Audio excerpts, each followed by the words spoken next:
ჩვენთან არის მოგილოცავთ აზრის კურთხევას საოცარია მართლაც ღვთისნების გარეშე ერთი ღერით მათ არ ჩამოვარდება ადამიანის თავიდან და ესეც ღვთისნებით აშენდა ეს დიდებული ტაძარი მონასტერი ანდრია პირველწოდებული ეს არის ის მოციქული რომელსაც ყველა წინა ღვთისმშობელმა დედა მოუწოდა წამოსულიყო საქართველოში, წამოებრძანებინა მისი ხელთუქმნელი ხატი და ეკადაგა ქრისტიანობა.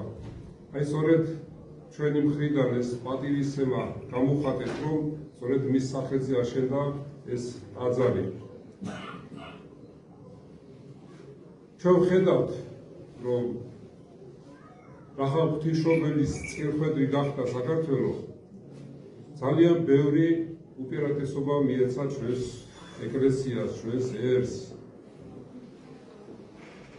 ჯერ იმით, რომ ანდრია პირველწოდებული, რომელსაც პირველს მოუწოდა უფალმა ჩვენმა იესო ქრისტე, რომ მისულიყო მასთან, ამიტომ ეწოდა პირველწოდებული. გამოაგზავნა საქართველოში საქადაგებლად. შემდგომში მოხდა ის, რომ დაივიწყა ქართველმა ერმა ჭეშმარიტი სარწმუნოება. შემდეგ საქართველოში შემოდის ხალწული წმინდა ნინო, რომელსაც აძლევს ყველა წინა ღვთისმშობელი ბაზის ჯვარს, რისი მეშვეობითაც მოაქცევს საქართველოს. მე-6 საუკუნეში ისევ ყველა წინა ღვთისმშობელი ზრუნავს თავის წირხვეთ ქვეყანაზე და აგზავნის იოანე ზედაზნერს და მის 12 მოწაფეს, რომ მონასტრული ცხოვრება გაძლიერებულიყო საქართველოში.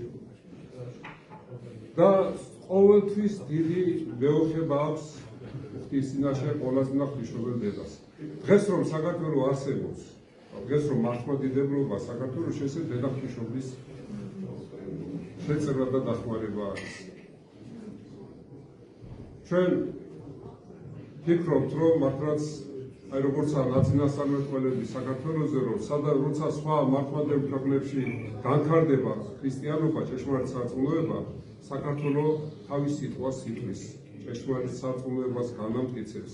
შემთხვევითი არ არის, რომ ჩვენმა წინაპრებმა გვიანდერძეს ზდეგით მტკიცე და შეურყევათ მართლმადიდებლურ სარწმუნოებაში და მართლაც ეს დაფაზე ამოკვეთეს ეს სიტყვები და სწორედ აი დღეს არის ამ სიტყვების ხშირი გახსენება, რომ შევახსენოთ მრევლს, შევახსენოთ ჩვენ თავს, რომ მტკიცეთ და შეურყევად უნდა ვიდგეთ მართლმადიდებლობაში. იმიტომ რომ დღეს მიდის ის პროცესები, რომ თითქოს და ყველა სარწმუნოება ღმერთს განადიდებს. ეს არის შეცდომა. პავლე მოციქულის სიტყვებს მოვიყვან. ერთ არის ღმერთი,